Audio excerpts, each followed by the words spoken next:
আবারও সেই রকম কোনো পরিস্থিতির সৃষ্টি হয়, সেই ঐক্য তৈরি হতে সময় নেবে না, সেটা থাকবেই।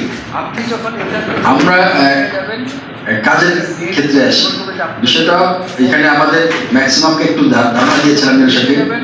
এই সময়টা আমাদের সবচেয়ে গুরুত্বপূর্ণ হলো আমাদের কৃষকদের স্বার্থটা সবচেয়ে বড়, এবং কৃষকের সাথে আমাদের এই অঞ্চলের কোনো জায়গায় কোনো জমিতে শুধুমাত্র এই ফসলটাই উৎপাদিত হয়, আর সারা বছরে আর অন্য কোনো ফসল হয় না। কাজে এই ফসলটা যদি আমাদের কৃষকরা যদি বড় সময়টা যদি কৃষকরা ঠিক মতো উৎপাদন করতে না পারে, তাহলে কিন্তু একটা বড় ধরনের আমরা ক্ষতির মধ্যে আমরা থাকবো। কাজে এইটা আমাদের সর্বোচ্চ অগ্রাধিকার দিয়েই আমাদের এই কাজগুলো করতে হবে। আমার বাড়ি পঞ্চগড়, সবাই জানেন, অনেকে ছিলেন, জানেন না পঞ্চগড়?